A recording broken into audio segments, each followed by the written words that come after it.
Hey everyone!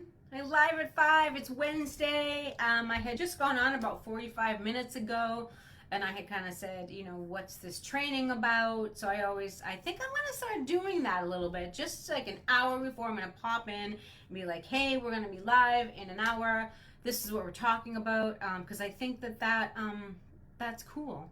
I think people get caught up in what's going on. There's so much text messages, everyone's working, right, and the whole 9 yards, and that people kind of get lost in their day. So I'm gonna go on there and kind of set like a reminder for everyone to say, hey, training's going on, a few minutes. So we'll wait a few minutes. I know we had about 20 people that signed up, so we might be catching some people on replay today. I'm not really sure. Usually I have a few on here by now. Oh, there's one comment here. Let's see who's going on here. If you're tuning in for the first time, say hi in the thread. I know last week I was having a little bit of an issue with my thread, not being able to see the comments.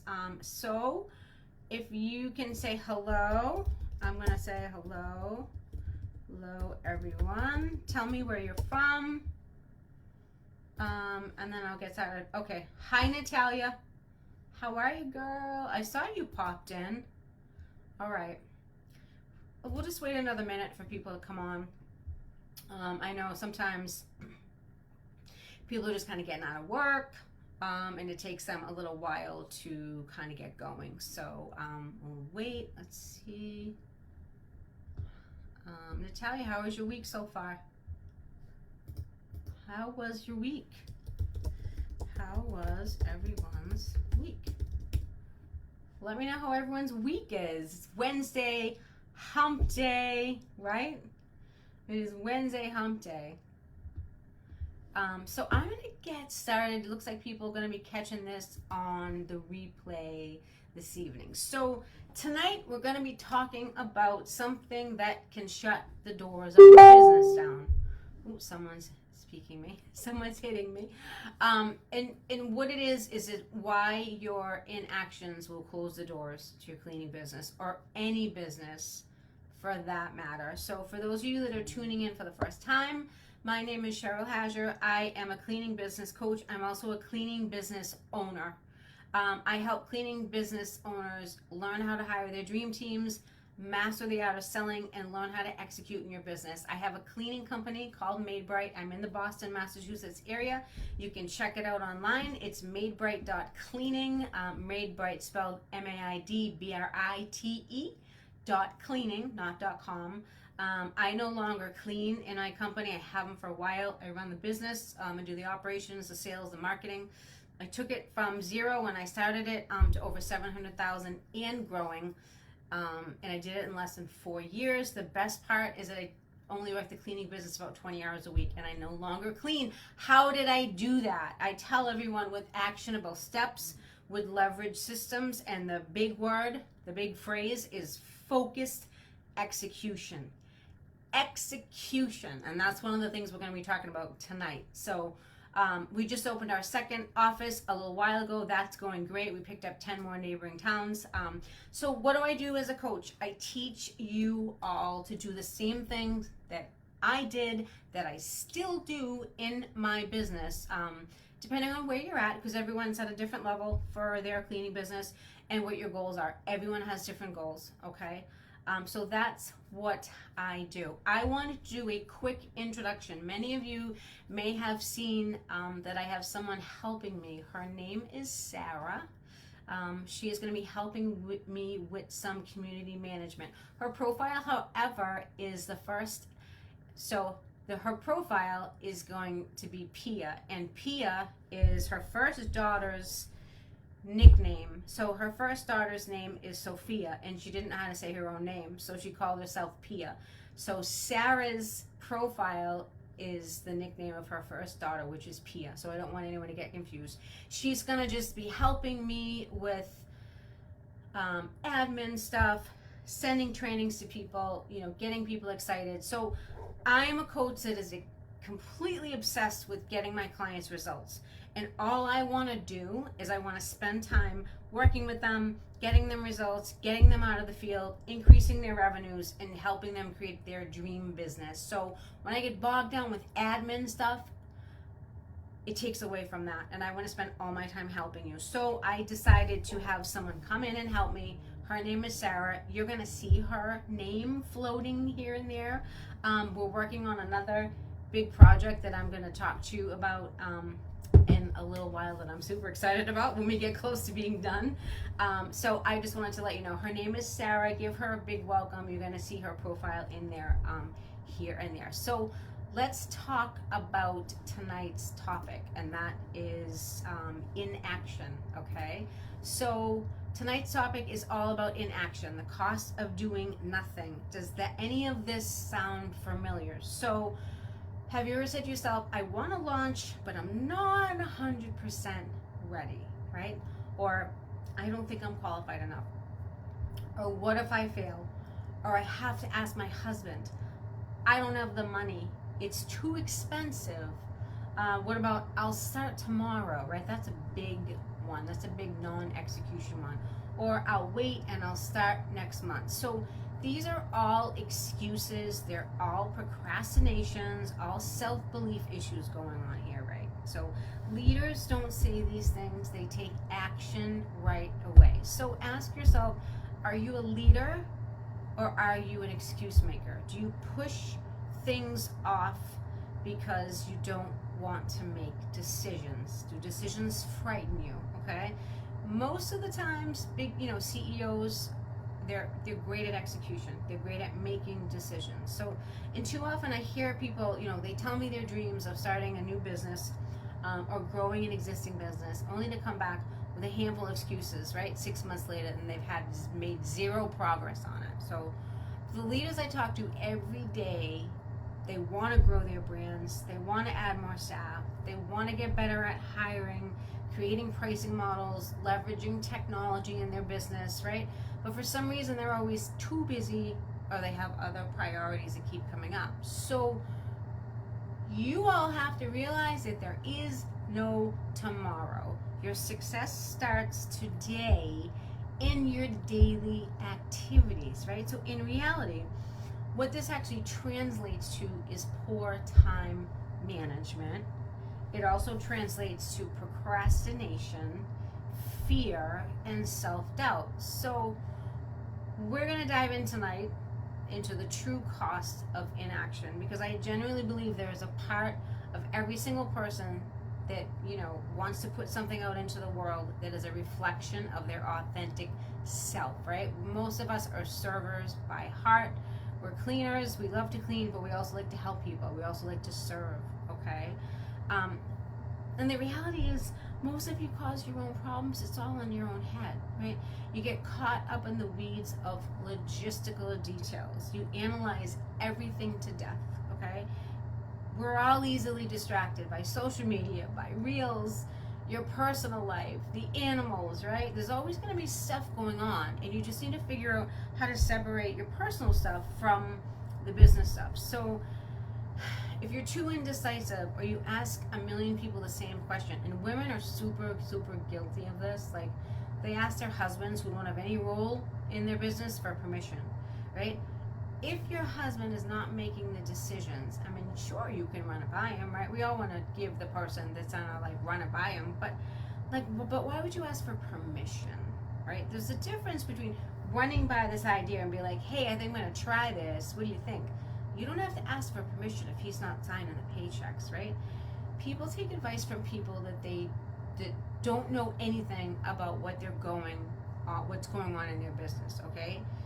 I like to do my own research. I try and find my own solutions. I make a decision, I take action, and I move on, because I don't have time to drag stuff out, right? And why would you let someone else make a decision for your business that you started with your own hands? It's my business. It's my decision, okay? So we're going to talk about tonight the true cost of staying in the field, the true cost of not having profitable pricing, the true cost of not having the best branding, true cost of not having the right training, and the cost of not having cash flow, which is really, really big. So there's always going to be another company waiting to take your place. You guys see it in the Facebook groups. There's all these new companies, these solo cleaners, right? You need to get your butt up, right? And take the initiative. If you don't know something, don't put it on the back burner.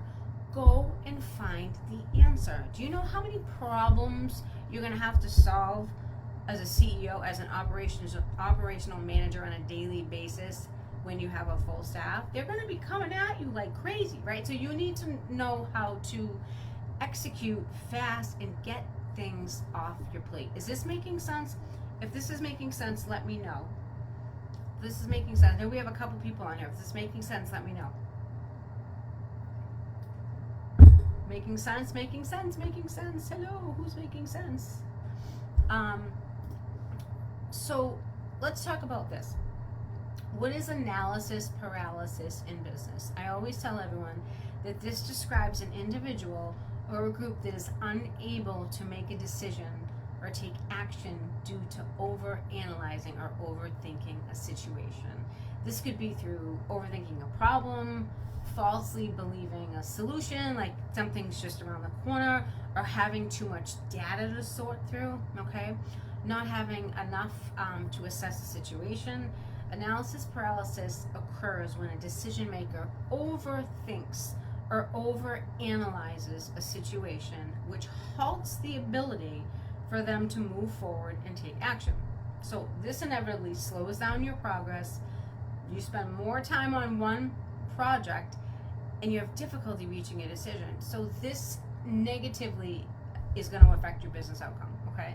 It happens as a result of trying to process too much data, and then you just get overwhelmed, and then you just push it off. I mean, we've done it before. Perfect example is when you're looking for a hotel room. You look at like 25,000 hotel rooms, and then you've processed so much data, you just say, oh, I'll look at it later. You can't, right? You have to just get the information, look at it, make a decision, and move on. So how does analysis paralysis affect your decision making in business, right? Pressure to make a good decision that impacts your bottom line. This is a very common problem in business. So everyday decisions might be easy for a decision maker to quickly come on and answer on, but the effect here is very similar to a deer in the headlights. The magnitude of the decision almost becomes like a barrier to finding a solution, because overwhelming fear comes across your body.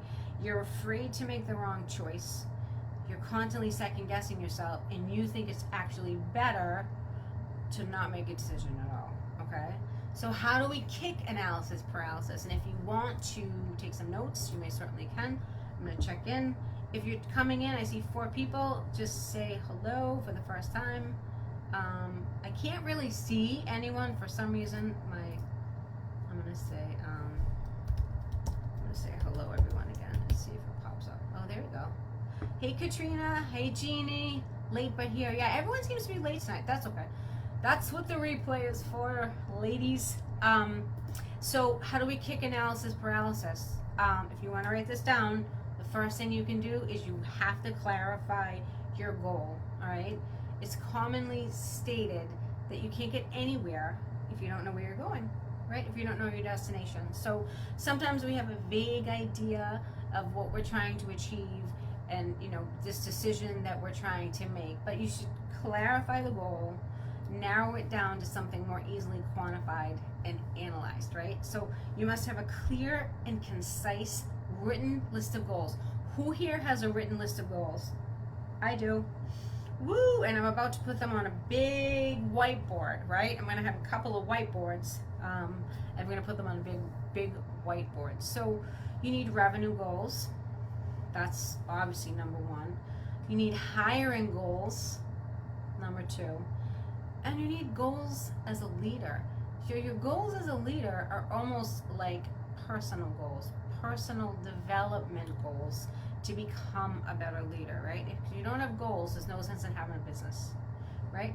Like weight loss goals. You have a goal, okay, I want to lose 20 pounds by this date or whatever. That's a goal, okay? So these things need to be measurable so you can strive for something. So it's a measured thing, right? So my company, we have quarterly goals. Sometimes I break them up into monthly goals, right? If I'm trying to hit like a new revenue streak or whatever, I will break it down into how many weekly goals I have. But if I want to get super crazy, I break it down into weekly goals when it comes to my revenue. And I feel so much accomplished, like as I'm chipping away at the goals. I feel like mega accomplished, right? And it gives you momentum, right? Because sometimes it gets lonely being an entrepreneur. So setting goals gives you that momentum. Be like, yep, crushed it, got this one, got two clients this week. Next week, gonna get 3 clients. The week after, gonna get 5 clients. It propels you into momentum. Okay. Number 2, putting your important decisions on a to-do list. Making a list so you get it done. This is great for productivity. It helps motivate us to take the steps on the list so we can cross everything off on the list. I love crossing things off my list, right? Or in my case, I do it on my notes on my phone. I erase it. So I'll put my mega lists or whatever, and then I start erasing lines, and it makes me feel good when I clear everything out, right? That's how I do it. But you can do it any way you want. You can write it on a piece of paper. Treating the decisions on a to-do list, you'll find yourself bringing in an extra motivation, right? So it'll make you be in a good mood. You're gonna feel productive when you're smashing the things off your list, okay? Number 3 is break your important decisions into small, actionable steps, okay? So imagine if you're taking a trip to a very specific destination, but instead of looking at a map, you just get on the road and start driving, right? You're likely to get overwhelmed very quickly as you try and stay, focused in on the road signs that may be miles away from the ones you need to be paying attention to, right? Decisions are the same way. So mapping decisions out in a very discreet way, with little steps going ahead of time makes it easier for you to manage. Is this all making sense? I'm gonna check in. All making sense here? All making sense. I wonder if I have to get like another screen. It's so strange. If I don't say hello directly to you, just know it's not. It's my, for some reason my computer. I can't see it until I actually like pop in and say hi. So the next one is getting input from your team. So talk about why a coach is so how do I say this? Getting input from your team. Like, you don't have to make all the decisions, right? You want to pull in your team to help you make those decisions. So having a trusting team of advisors or a business coach with experience can go a long way in helping you cut through some of the bull, cut through the indecision, and bring on clarity to the situation. Someone that's done it before, right? So oftentimes a person like this will have knowledge that you don't actually have, or to be able to bring like a unique insight to a problem, or a different angle, a different way of thinking of something. So don't be afraid to ask people for help, that have expertise. Because where it gets dicey is when you ask a bunch of different people, because you're going to get a bunch of different answers, right? So there's a lot of cleaning groups out there. You're going to get a bunch of different answers, right? So you want to go to the professionals, the industry professionals, that have actually done it before, what you want to do, and things like that. So you want to make sure the person you're asking advice from is qualified to give you input, okay? So now this one's super important, and this one people overlook all the time when they're analyzing data. Don't override your gut reaction. Like when I'm interviewing people, I sit there as I'm interviewing them, I ask them all the questions or whatever, and then what's my gut halfway through the interview? Are they good? Are they not good? Like, right away. So you have to learn how to trust your instincts. So many times with analysis paralysis, when it sets in, you've made a decision and then you talk yourself out of it, right? Has this ever happened? You say, oh, I'm going to do this, and then you analyze more stuff and then you say, no, I'm not going to do that, I'm going to do this. Always go with your gut. So trusting your gut doesn't necessarily mean that you go with whatever's on the top of your head without looking at the data, right? But it means you should be wary about second guessing yourself after you've looked at the problem thoroughly, thoughtfully, and arrived at a solution. So honestly, In the beginning of my career, I would second guess myself here and there, but after a while, I started trusting myself, and I was never wrong, right? So you have to trust your instincts. So if you're drawn to something and it feels right, chances are it's right. So don't overthink too much, because you're going to end up with a string of uncertainty, and then you will never be able to make a decision, right? So if this is resonating with you, type me in the comments. I'm going to see if I can see this. Type me in comments. There we go. Katrina, something I need to do as a habit, but I will start one goal in the beginning, then it dropped due to so much stress on the edge of quitting. I know, making sense. Yep, all the time. Jeannie, you have indecisiveness. It's we're all going to go through it, right? On some level. So don't beat yourself up over it. You're amazing. Don't beat yourself up. So what's everyone think about this? Does anyone have any questions about this stuff? Does anyone have any questions about beating analysis paralysis? Let's open it up for questions, because we have some time. Any questions? Even if you are on replay. So if you're watching this on replay and you have any questions, ask me them anyways. I look at this after I take a look. Let's see, any questions? Thank you, you're welcome. So it's making sense. Okay, good, I'm so glad. Katrina, I can't wait to work together. Katrina and I are going to start working together on Friday. It's our first private session. I'm super excited. Katrina's from Alberta, Canada. I'm so excited. So, does anyone have any questions at all? I'm going to wait another minute, because we have a little time.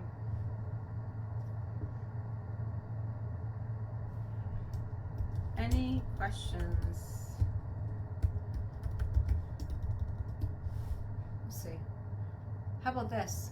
Who here has suffered from analysis paralysis? Who here has suffered from not being able to make decisions? Well, we don't know. No one's answering. Super excited, I know. I'm super excited. I cannot wait.